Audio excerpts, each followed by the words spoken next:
Welcome to the Fire Drill Podcast. We invited early retirement dude on today to talk about life since he early retired 12 years ago at age 36, what it's really like being a Reddit mod, and a real-life Wolf of Wall Street story. Welcome to Fire Drill Podcast, where side hustles, savings, and creativity lead to financial independence. With your hosts, Gwen from Fiery Millennials and Jay from Millennial Boss. Hey everybody, welcome to today's episode of the Fire Drill Podcast. My co-host Jay and I are very excited to introduce you to early retirement dude. Welcome to today's show. Hi there. Yeah, thanks for having me, man. I just want to throw down a ground rule up front, just because you guys, I imagine you've heard this joke, but just because you guys are the Fire Drill Podcast does not mean I'm going to jump out and run around my car 6 times. So that's actually a huge part of the show. Damn it.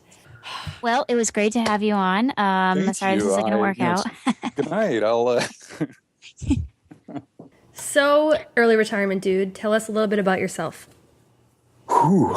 Well, see, I don't know. It's a strange conversation to have because it's when I got started on this. I've been retired for about 12 years. I retired when I was 36.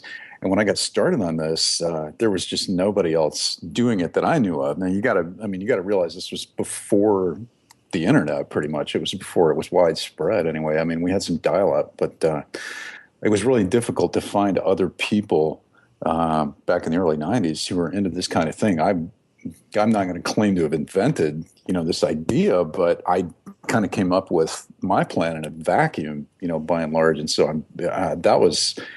For a long time, it was kind of a strange thing. I felt like a bug in a jar or whatever. My friends they had no idea. How did you pull that off? What, early retired, man? You're gonna die. You're gonna go broke and be eaten out of a dumpster and all that. So coming up through a background like that. It was kind of colored by some of the stuff that I had gone through in corporate America. And I had the same, crummy job that I think a lot of other people had, soulless kind of gray cubicle. The same as many people, I guess I just wanted out. I just had to get out. 401ks were just proliferating. Pensions were being killed off. And it seemed pretty clear that there had to be a way out of all of that. So I latched on to some simple math, started doing compound interest equations and realized, holy shit, this is doable. And did it,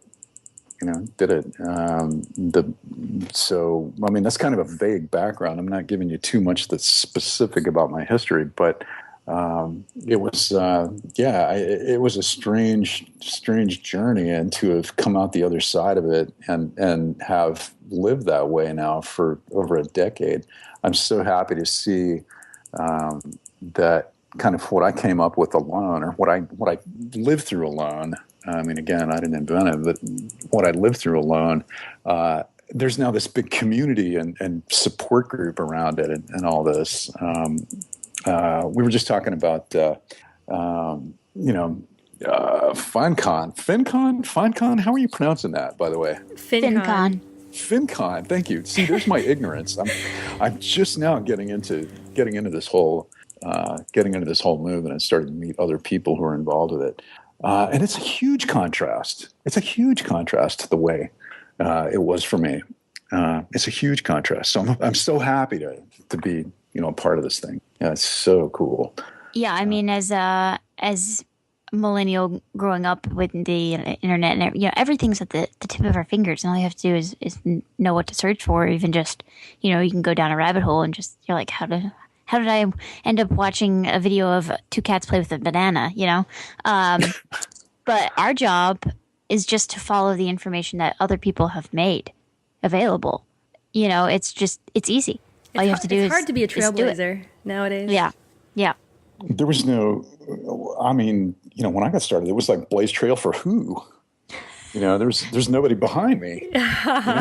Everyone's like, that guy over there, we don't know what he's doing. I'm just this weirdo, I mean, it was, I was in MBA school when I first started thinking about this, really just learning the building blocks of it. I got an undergrad, or I got a MBA in basically new venture finance, and the concepts behind, actually starting a business and growing it and trying to make it pay off and selling it were surprisingly similar to coming up with an early retirement plan. I mean, you have an earnings stream that you want to try to maximize the potential of, and you got to manage your cash flow, and you got to balance out your expenses against your income and all this. So it was a very, these are very similar concepts. And at the same time, I was working in both commercial and campus radio. And I was a disc jockey, and so there was that, rock and roller lifestyle thing. But when I finished MBA school, I jumped over into corporate America immediately, and oh God, it damn near killed me. You go from having this like totally free lifestyle that you really enjoy, this 24-hour party for your whole life, and then all of a sudden, there's this enormous culture shock. And I imagine your listeners can identify what that kind of thing is because they've been through it. But it was it was almost a necessity. What's your radio voice, by the way? Did you have like a funny radio voice? It's changed. I don't do this kind of. I'm this. I don't do that crap. I was a little more. I was part of I did the morning show, and I was like, my co-host was this really nice, laid back, awesome dude, and so I had to be the sarcastic one, like the jerk, to balance. I know how that feels. That was doable. That wasn't much of a stretch. But yeah, so there was a huge contrast between the life that I had, and the life that I had worked for. And it was sad kind of that I had worked so hard for a life that I realized I didn't want, so getting out of corporate America wound up being a total sanity thing. I just had to. I wasn't cut out for it. And so I was like, well, how can I get out of this as quickly as possible with a minimum amount of risk? And it just sort of led to getting on an early retirement track. And I don't think that's very much different than what you, especially millennials, are going through right now, because corporate life is even more toxic, now than it was 20 years ago. And soul sucking. Oh, yeah, right. God damn, the open office environment. I can't even believe you guys. Why don't you rise up in arms and No, it's actually really fun. I just spent the last 2 hours getting distracted. See, open office, they think that would make it more productive and collaborative, but really, once one person hears somebody else talking about their weekend or anything else unrelated, everybody else pulls their chair over, and then we're all listening to this story, and we're not doing anything. That's what it's like in practice, in my experience. I mean, it's just what you guys go through is just awful. We didn't have the student debt burden. I mean, I'm Gen X, so we didn't have to deal with that. We didn't have unpaid internships, and so on and so forth. So, I mean, it's probably twice as necessary now as it was when I was going through it. I don't know how you guys press on. I really don't. My hat's off to you. And,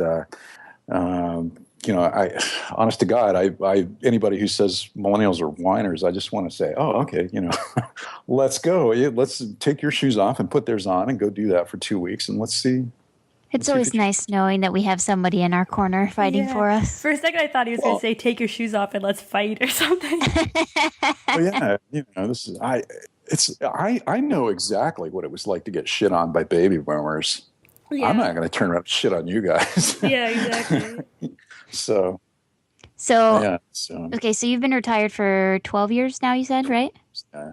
So how has your early retirement changed from, 36 to now?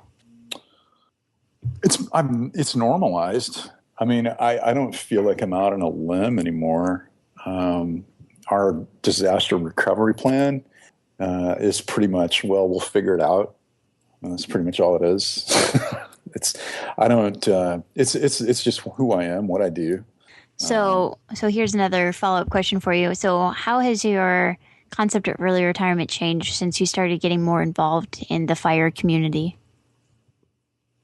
It's been, I think in the fire community, we have too narrow a definition of what early retirement really means. And I would like to see people, this is a realization I've come to, and I would like to see more people think about this point of view. I've used the example that I live in a town where we get trained kids, vagabond, trained kids a lot. And I don't like look down on them at all. I mean, I think these are people who have made a lifestyle choice that allows them to keep their freedom, and money is relevant because it keeps them going from day to day. They can buy cigarettes and tall boys and so forth. But I don't look down on them for choosing to enter into that lifestyle without money, or at least without the amount of money that I have and that others have and that a lot of people aspire to. I don't think that's as relevant to them as it would be to me. That's been a big change in my thinking. I used to think there was only one way to do this. You got to get enough to cover your expenses. You have to, you can't take any risk at all. You've got to have everything planned out and regimented. And I don't think that's true anymore. I don't think that's true anymore at all. Living in a van. I like it. What's that? I said more open-minded. I like it. Well, it's a big world. There's certainly all kinds of options. Look up a cat named Daniel Suelo, Suelo, Suelo. He lives out in Moab, Utah, and has lived completely cash-free since right around Y2K. Doesn't touch money. Doesn't use. Eats out of dumpsters and lives in a cave and stuff. And I admire the guy personally. I mean, he retired before I did. Well, if you say lower your needs, then the amount that you need to retire on is less. I think that as your needs go down, I think you become much more philosophical about what you're doing. It's not that you're rationalizing the fact. It's not like you're rationalizing something that you really don't want to be doing. It's like, I'm out bumming around and living out of my car and, because I don't have any better options. It's more like, attachment is the root of suffering. I don't necessarily need $1 million to be out here and be happy. I can go do what I want, and so I think it's, you start replacing that. You start replacing math with philosophy. And that's something that never even occurred to me. I thought this was a numbers game. I really did. I've said that before. Thought it was all a numbers game. So, other than becoming more open-minded, what if any surprises have occurred in the 12 years? You had this elaborate plan, and you had everything set and ready to go, and then something popped up. Well, there have been like some terrible gut checks. The housing bubble, and then my wife getting breast cancer. Those were just enormous gut checks, and kind of in opposite ways. It's funny. I mean, the collapse of the housing bubble was all about money. It's like our lifestyle is threatened because of money, or the lack thereof. And then, my wife's breast cancer was all about fuck the money. My wife's got breast cancer. Nothing else matters. Nothing else. Suddenly, and those two things happened within a couple of years of each other. So it was a complete.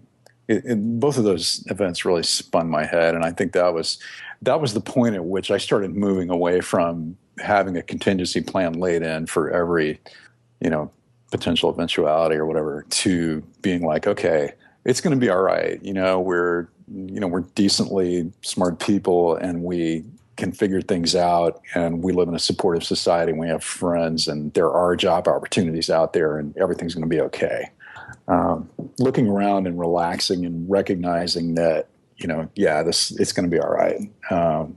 So those are some real changes. Those have been some real changes.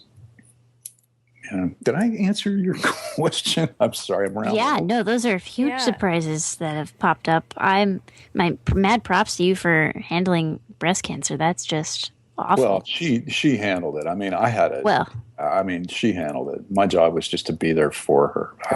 What was going on in her head, I can't even imagine. I'm watching somebody on my Facebook feed go through their child got diagnosed with leukemia, and just seeing the amount of support and things that she's going through it's hard. It's very difficult on the family around the person who has cancer as well. So, I mean, I'm sure there's a lot of slack that you had to pick up, when she was in chemo, you had to do, housework and the kids and all that stuff that she just wasn't able to pick up.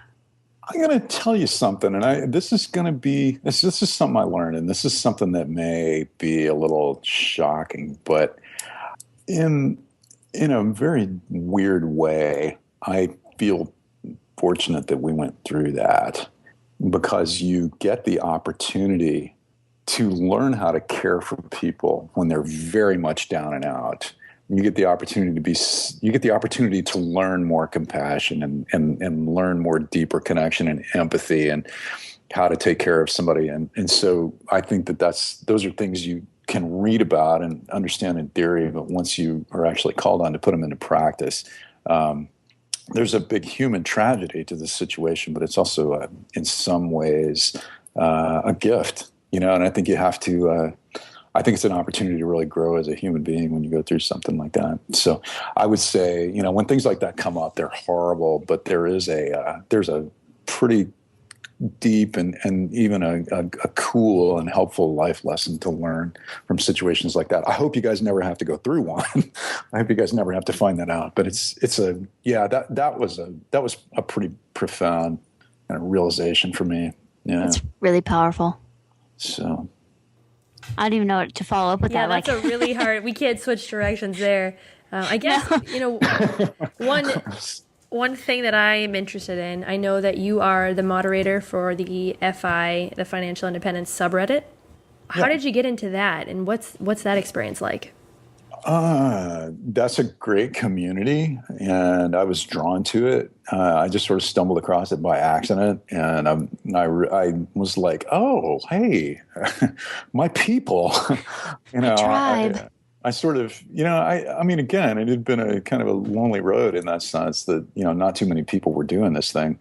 And so discovering that there was a community out there of, at the time, I want to say of maybe 150,000 subscribers, and which granted, a lot of them are abandoned accounts and lurkers and stuff, but to discover that there was a community that size really drew me in. And then, I started contributing a lot. I did an AMA, and I started contributing a lot and learning a lot.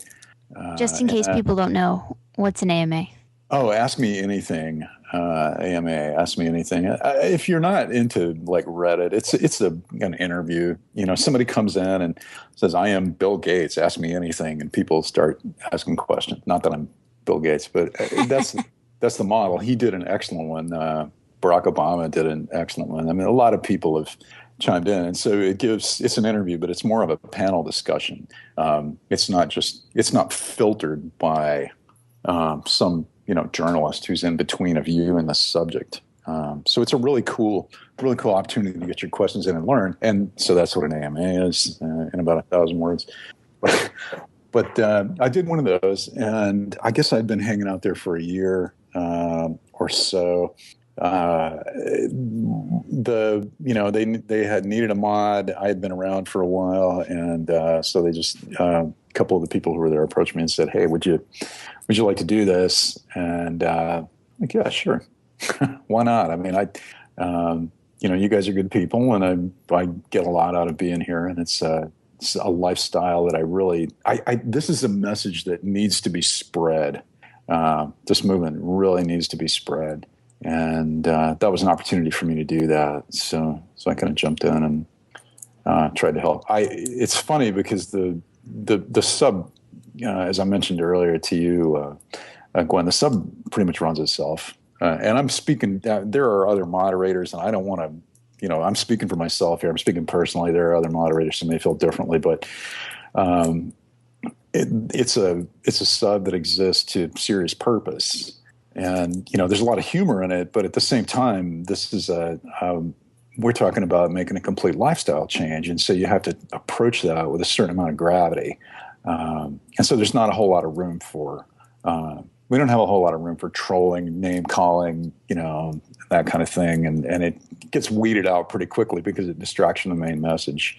I mean, you wouldn't. Not that this is heart surgery, but you wouldn't drop into a Reddit, a subreddit on heart surgery, and start throwing around, dropping C-bombs on people and all that. That's just not what's there. You know what I'm saying? So. No, I don't, but that's okay. Well, let me tell you. How much time per day do you spend on this? On being the mod? On being a mod? Not much. 15 or 20 minutes, really, if that much. I mean, I go in, there's a mod queue. I go in and, okay, so we've got 10 or 15 posts or comments that are piled up in the mod queue.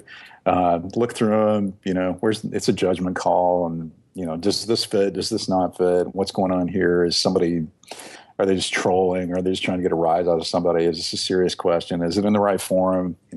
It's that kind of thing. I mean, it's really not bad. Most of the job is just listening to people. Do you ever go in and have to delete comments? Oh, yeah. I think it's funny when we people will say, and this is funny to me. People will say the mods are, and this is true of any subreddit. It's not just us, but people will say, well, the mods here are slackers. Look at the content they're letting get through. Look at this crap that's getting through. This stuff doesn't belong here. And I'm always, I have to laugh at that, because it's like, well, look, man, by definition, you don't see the stuff that doesn't get through. Mm-hmm. Right. You don't know how much work is going in on the back end. So if you're going to get bent out of shape about one comment, let me tell you about the 50 that I. So are you just seeing like the worst of the worst? That's really what you're doing, just filtering out those people? Honestly, most of the posts that get removed in that are simply off topic. That's all. There's no gossip for us? Any like behind the scenes? Ooh, yeah. Tell us the juicy details. Yeah, tell us. There aren't any. I mean, boring. There's no troll who gets banned every day, and you're just like, go home.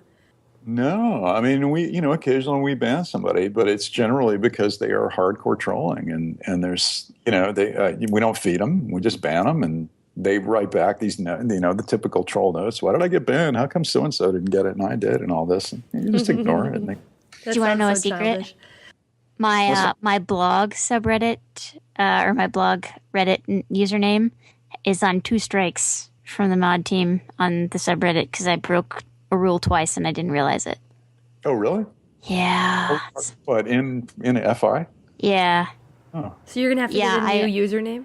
Oh, well, no, I realized what was going on and I stopped before the 3rd strike, before they banned me for the permaban. Oh. I kept putting my blog name in the what's the little tag next to your name? The flare. Yeah, I kept putting my blog and my flare, and that's self-promotion, and it wasn't allowed.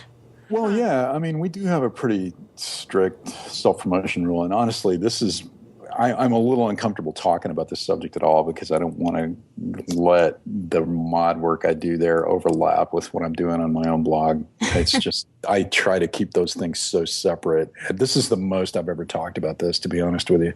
We'll put a disclaimer in the notes. Yeah, well, please, whatever you can do, yeah, because it's we do have a no self-promotion rule, and we're pretty strict on that because everybody would. I mean, the spamming, the forum would just completely turn into a giant spam pit, and so yeah, if you want to, we do a lot of that. But when we do remove something, or at least when I remove something, again, I'm not speaking for the entire staff. I'll go in and send somebody a note and say, hey, look, I can't let you do this. If you want to edit your comment and leave out the link to your own article and just maybe give us the gist of it or whatever, that'd be great. But, please, I can't let you plug your own. We're not monetizing this sub. That's the bottom line. I mean, nobody's going to get to monetize this sub. It's free. It's free information. We're trying to make a difference in people's lives. Please don't come in and try to commercialize it. I love that. Mm-hmm. Yeah. I didn't even know you can monetize a Reddit subreddit, though. You can do that? Well, yeah. I mean, for instance, we have a weekly self-promotion thread. It's the one place when you're allowed to come in and say, hey, I have a new blog article on that. But don't post an affiliate link there because we'll nuke it. I see. Ooh. Actually, I put the link to our podcast launch page there, but I can see. Yeah, that's what it's for. And again, I just want to be super clear about this. I'm not speaking for the rest of the staff. I'm just giving you my own take on my own philosophy about how I approach this. So I don't want to. I don't think there is a voice of that sub. I think it's a community, and I certainly don't want to be mistaken for somebody who is the voice of that sub. That is, it's a community. I don't think anybody's going to accuse you of being the lone mod voice. Well, but I have to go to bed tonight, and I'll lay there thinking, did I? Well, then you email us, and we'll edit it out. God, yeah. So, well, let's start completely over. So welcome to today's show. There are 3 other subreddits that I do want to mention here. So there's the r/financial independence, which is the main one. Then there's r/fatfire. And for those of you who are not aware of that, that's the thread for people who want to achieve early retirement or mostly want to achieve financial independence, but they want to achieve it with a massive amount of money and a starkly different amount from everyone else in the financial independence, from my understanding. Dollar bills, y'all. Yeah. And then the third one is a new one, r/fiery femmes. So fire, YFEMMES. And that is for the ladies. Holla. So just calling those 3 out in case, you find a better niche for you. I feel like we should. Are you going to say lean fire? Because I'm going to say lean fire. That's what I was going to say. Go ahead. Oh, apparently I'm not into lean fire because I'm not subscribed to that one. Not for me. Yeah, gee, wonder why. And there's all these kind of satellite, communities out there that are financial independence communities in a way, like van dwelling, our van dwelling, our vagabond, communities like that deal with these same issues. It's like, how do I get out of that lifestyle? How do I blaze my own trail, like we were talking about? And they're all dedicated to that same concept. They just take it in different forms. There's a Europe. Isn't there like an EU fire? There's like EU fire. There's like Dutch fire. There's Australia fire. I think there might be a New Zealand-based one too, but I think that they kind of fold into the Australia subreddit. Well, there you go. I mean, the word is spreading. I mean, I use the word movement deliberately. Yeah, well, and I feel like it's somewhat more appropriate for people in other countries and other regions to start their own, just because so much of the advice is U.S. based. And if you're in Europe, you don't have a 401k and you have higher cost of living, you have pensions, you don't have 401ks, so it's completely different. Well, it is different in the technical side. It's not different in the philosophical side. True. Yeah, and that's why I think just a general FI forum is always going to have a place on Reddit. It's just we all come together with the same issues. We just have different technical ways of working them out. And so, in terms of like being a support group and a source of encouragement, I think FI can be a good place for people, which is one reason I think the mod staff tries to, keep it on topic and personally why I have a light touch. It's just let's engage people instead of running them off. Yeah, totally. Keep it pure. So let's go back to how you actually fired. Were you a straight savings 401k type person, or did you do real estate, or did you start your own business? What was your strategy? I had worked for your basic run-of-the-mill kind of corporate place that you were paid on a scale of, and I had a chance. It was in the public sector, basically. It was a government-owned corporation, and I think with about 2 Googles, you'll be able to figure out what company it was. But very great place, and I quickly realized I was lucky enough to get in on the ground floor of a new industry that was rising out of that. And so I jumped over into the public sector pretty quickly. Not the ground floor, but maybe the second floor up from the bottom. And so my company, I made some good money. I made some decent money.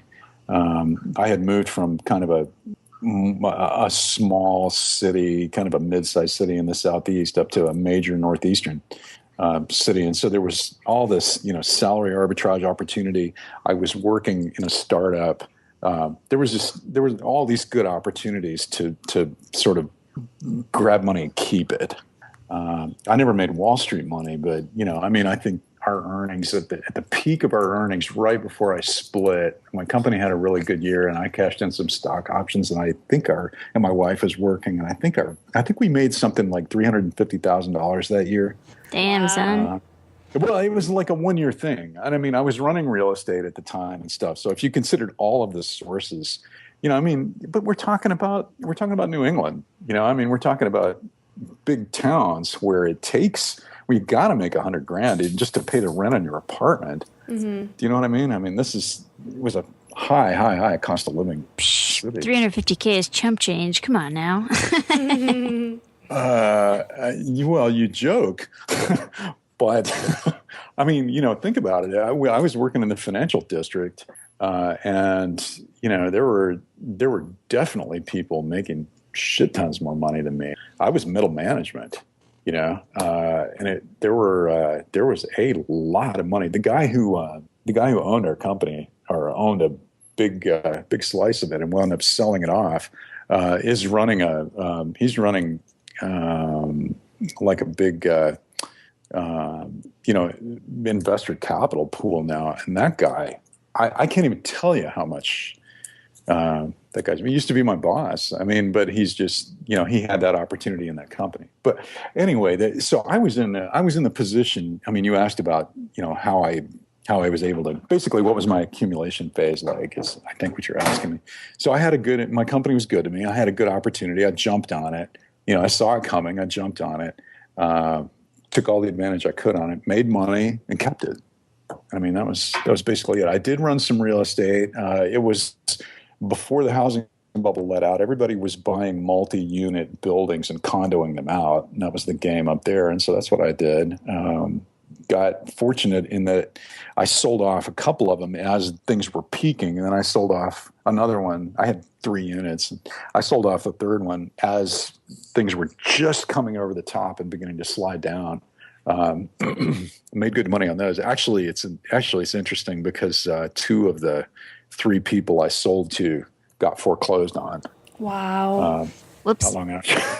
So I basically passed the hot potato to the next guy in line, and he's the one who got stuck with it. At the perfect time. It was lucky. It was lucky. But that was it. I wasn't out blowing money on, I was not spending my money on a lot of like ostentatious kind of material stuff. Come on, you didn't want hookers and blow every night and I'm not saying bottles of Dom Perignon and Armani suits. To say, did I want them and did I actually buy them are 2 different things. And the stories I could tell you about being in that industry, man. Is Wolf of Wall Street true? Have you seen that? I never saw excess to that level, but I saw some things that. You want me to tell you a story? Do we have time for this? Go for it. We'd love to hear it. I'm at one of we had these big industry junkets, and I'm at one of these. Oh my God. I'm at this big industry junket, and nobody really goes to the conference. Everybody's just going out schmoozing. And this also was in Dallas, this was in Houston, in Texas. A lot of strip bars. So my friend and I are going out to breakfast, nursing our hangover cures, and in comes his newly hired assistant, who just looked like death warmed over. This kid, I thought he'd been run over by a car or something. He was dragging so badly. But he comes in and he says, my friend and I look at him and we're like, what the hell happened to you? And he's like, I just had the greatest night of my life. He had been one of we worked with brokers, okay, and these brokers collected a pretty big commission based on doing deals, setting up deals between us and other companies that were in this market. So the brokers would schmooze us pretty heavy, and this broker had taken him out to one of the strip bars in Houston, and gotten him, way drunk, and then he's out in the parking lot. Afterwards, they shut the place down, and the 2 of the girls who worked there come out, and they, he's like the only guy there because he shut the place down, and they ask him, "Can we get a ride home?" So, geez, I don't know how far I can go with the profanity, but he gives them a he give you may want to edit this out. He gives them a lift home, and like, one of these girls is going down on him on the way home, and then he spends the night with both of them, and there's cocaine involved and all this stuff, and Literal hookers and blow. literal hookers and blow. And he's telling us all this, and he's like, yeah, that was the greatest night of my life. And so we sort of, my friend and I, we just kind of lean back in our booth and we look at each other. And then, my friend goes, look, man, you understand that all that was bought and paid for, right? See what I'm saying? Yeah, that's what they did. I mean, this broker had this new kid who was working at a company that he wanted to wedge into because there was a lot of money to be made, and he knew this kid had a career ahead of him, and so he was getting in early with this kid. He was like taking him out, showing a good time, making sure A really good time. And that's how it worked. So when you ask about the Wolf of Wall Street, that stuff went on. It was probably over dramatized for that movie, but yeah, that kind of thing. But not by much. Oh, I don't know. I don't know. I didn't work where they worked, so I can't really say. But it wouldn't. I mean, the more money is at stake, the bigger and bigger the schmooze gets.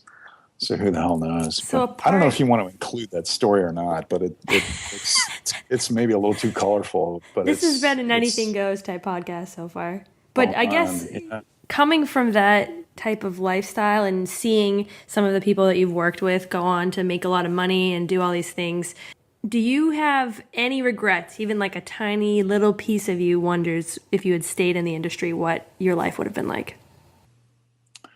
I turned down a directed transfer when this is crazy. I didn't quit. I actually got laid off because we had a buyout right before I was going to split, and I realized that if I stuck around for a little while longer, I was going to get laid off and could get a severance package. So I did that. As far as regrets, if I had stayed in that business, one of two things probably would have happened. I would either have continued to make money and get promoted and probably would be some kind of executive vice president or God knows what now, doing pretty well for myself. Or I would have been just completely blown up and fired and my reputation ruined and run off out of the industry and wound up having to go into consulting or something like that. That's what happened to a lot of people who stuck around and kind of missed. Once you start getting passed over for promotion, I mean, you know how it is. Once you start getting passed over, you're done. Yeah. And so that's probably, do I regret leaving? Do I regret getting out of that lifestyle and stuff like that? Not even for 1 minute. A guy that worked for me, a guy that I hired, had developed during that period of time when I was working there, he developed a pretty hardcore alcoholism. And I just found out not so long ago that he's actually died. He died in his late 30s. Oh, no. And a lot of it, That's horrible. A lot of it, well, yeah, it was. And I mean, a lot of it was the stress from that lifestyle and the amount of money he had accessible and that amount of money. I make it sound like it's a lot, but I mean, you got a guy. Well, he's a guy in his late 30s. He's working in a big city. He's single. He's sharing an apartment with somebody else. I mean, he was making roughly $100,000, which again sounds like a lot, but in a place with such a high cost of living, how much is it? You know what I'm saying? I mean, you're living in a $2,500 a month apartment. So anyway, he just fell into he drowned himself in alcohol and died, and a lot of it had to do with that job. And just, the stress and the constant, there's always somebody who'll pick up the check. You know what I'm saying? Mm-hmm. So there was, to get back to like trying to spread the message of early retirement, what I've described sounds like a very fun lifestyle on the surface of it, but it's as toxic as all hell. And I think that, the toxicity of the workforce continues to get worse. And I think more than ever, showing people that, it's possible to get out of this thing with your health and your sanity intact is really an option. I think showing people that that's something they can really accomplish is more important than ever. There's something about this community that makes it acceptable to be obsessed with money because you realize the value of your time. But the description that you described about some of the people you worked with, they valued the money way more than the other elements. So I always find that maybe not hypocritical about our community, but it's kind of like we are very obsessed with money, but it's in a good way. I guess you could say that. Yeah. It's certainly a different set of priorities. I'm going to just be straight up, and this is probably going to get me hated on a little bit, but I do notice that we in this community we do sit around patting ourselves on the back a lot. It's like I'm in disagreement with what you say, and I mean this in a respectful way. I mean, I'm not trying to dog you on that point. I feel like it's. I'm trying to take you down there. That's why I said it. What? Set you up for that one. Did you just set me up? I'm teeing you up. We're spicing it up. Go ahead. Tell me how you really feel. I think that, I mean, there's a lot of, there's not just one right way to live your life. And I think that people forget that. I think that in our community, sometimes people are prone to forgetting that. It's like, well, I'm getting out of this whole thing. I know I've got the truth here. I know that, corporate America is awful, and I know how to get out of it, and I take good care of my money, and and all this, and I kind of, honest to God, I when I start seeing people go off on that a lot, I cringe a little bit because it's, my thing is that if you're not hurting anybody, then do what you like. I pat myself a lot more on the back, but right now I have 2 holes burned into me by a dermatologist, so I'm not going to touch my back because it hurts. Yeah, you better be careful with that. Yeah, pat yourself on the head, and I don't think that has the same connotation. Well, that was one. Well, that was of all the ways to derail me from that. I wonder if your perspective is painted a little bit by what you see on Reddit. Because personally, I started using Reddit after I'd already been reading blogs and been very involved in the Twitter community, and the feeling sometimes in the financial independence subreddit feels a little bit more hardcore than I think a lot of other places where you can get this information may be. Like, for example, sometimes there's really intense people who are like, you got to do it this way, index funds, they're like replying to other people, just being super intense. As somebody who's kind of new to the blog sphere and in general has not mixed with other people who are into this lifestyle much, I mean, I'm still getting started, in this community, and it's hard for me to speak to that because I have not been outside Reddit all that much. There's certainly in like any kind of certainly in any kind of like serious group, I think there's an amount of humility that gets called for. I try to shoot for that by admitting that it's not, that I don't have all the answers. I don't think there's one right way to live your life. Maybe that's, I don't know to what degree that Reddit's subforum compares to some of the forums outside or some of the community outside. I just found out about FinCon. Quite frankly, I have always seen it, but I just have never really looked into it because I'm like, okay, it's a conference, and now I'm finding that maybe I should go, that I might like it. And that's what I mean. I'm new to this community, and so I just can't speak to those attitudes really beyond what I'm seeing. Maybe you're right. Yeah. What do you think, Gwen? I have to. Yeah, I definitely think that Reddit's a bit more hardcore and militant, whereas the blogs realize that there's a certain amount of variance and give because everybody's different. Are they? I don't know, man. To me, they're words on a screen. So I think that people tend to get really caught up in the details of FI on Reddit and maybe not so much put in an allowance for different situations. Well, at the end of the day, we're all people. You know what probably is? You are constrained to a character limit really in Reddit. No one's going to let you, like a blog, publish a really lengthy post. I mean, you can, but it's not that common. So it almost feels it's absent of some of the emotion and the other pieces of FI.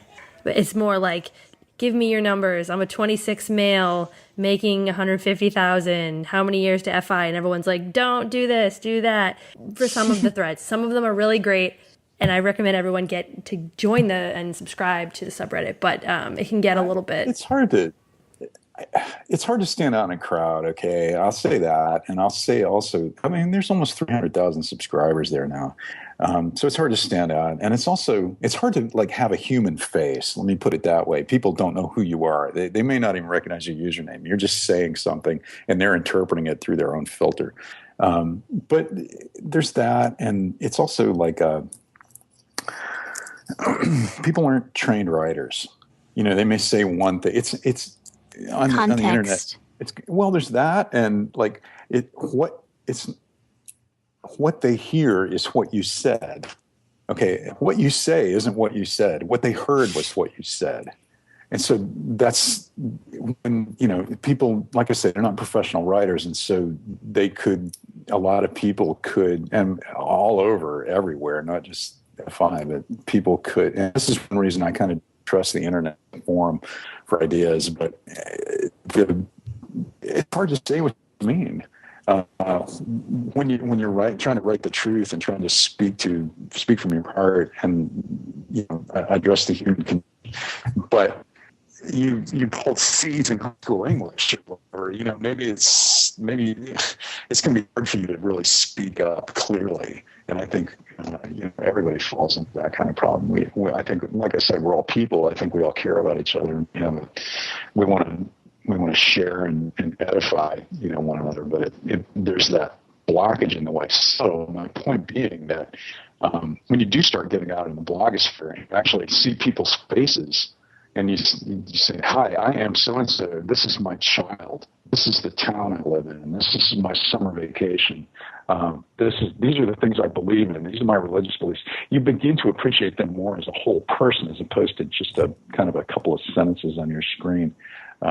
And maybe it makes a lot more of a difference. So I don't know, just that. I think maybe you and I are starting to agree on that. Maybe I'm talking my way around into your viewpoint where the blogosphere is a little more open and relaxed, but it's I don't know. It seems like it's more of it becomes more personal. It's easier to be more personal with one person than with 300,000. Right, True. By definition. Yeah. I think this is a nice full circle way to come back to what you said in the beginning, where when you were first pursuing early retirement, you didn't have anyone else to go on, so you kind of made up whatever worked for your life. And now we have so many people and experiences to draw on that it's very easy to just say, okay, this is the way to early retirement, this is why I'm doing it, this is how to do it. Whereas as individuals, I think we all need to take it upon ourselves to figure out and piecemeal from everyone's experiences, as well as figure out what our own path is. I think that's great. Isn't that wonderful? It's amazing. It's awesome. All right. Well, speaking of hookers and blow, we end. Have you got something to go do? I've got plans. Sorry, it's getting to be that time. No, we ask each guest at the end to tell us what their wildest dream is. So, what is your wildest dream? You assume that mine is hookers and blow. That's great. I know. I just said speaking of hookers and blow because sometimes that is people's wildest dream. Having a threesome with a couple of strippers and doing cocaine. Whatever. My wildest dream, I never did. I never have yet found the kind of strong passion that I see in other people for the one thing. I've found something I want to dedicate my life to. I never have found that.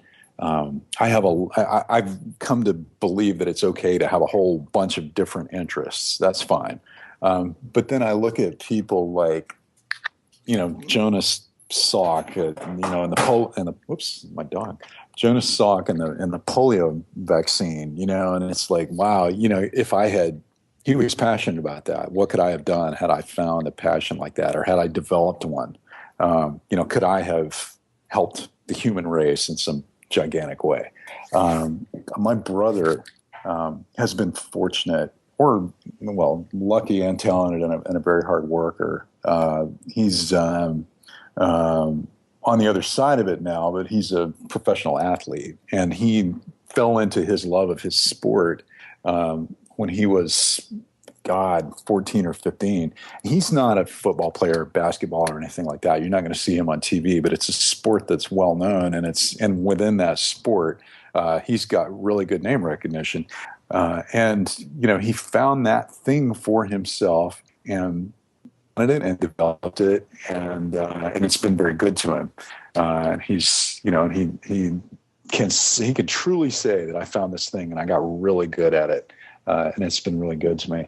I didn't have it. I've always wanted that. I've always wanted to have that thing that my whole life was centered around, and I never did. I never have had that. I wonder if I had made some different choices, like, when I was in college and stuff. All I wanted to do in college was like get drunk and screw, right? So, but okay, I'm the only one who thought that was funny, apparently. Yeah. But right. I mean, I had I made some different choices, I feel like maybe I could have come across, something like that, more exposure to more of the world, maybe. But yeah, wildest dream, I would like to have that. I don't. So that's it. That's a great one. Alrighty. Well, that's awesome. How can our listeners get in touch with you? Okay, so if people want to get in touch with me, my blog is earlyretirementdude.com, They can also reach out to me at my email address. It's earlyretirementdude@gmail.com, and you can come on Reddit if you're there, and you can always PM me. I'm ER10 years, ER10 years _throwaway. So you can always reach out to me through that. Alrighty, sounds great. Well, thank you very much for appearing today. We had an awesome time. Yeah, thank you. Thanks for listening to today's episode. Go to our website, firedrillpodcast.com, to continue the discussion and get the link to our private Facebook group. If you like us, leave us a review on iTunes. If you're like me, you have no idea how to do that. So, in the podcast app or in iTunes, search for Fire Drill Podcast, find it, click the reviews tab, and write something to make my mother proud of me. We read every single review and want to say thank you from the bottom of our hearts for making this podcast possible.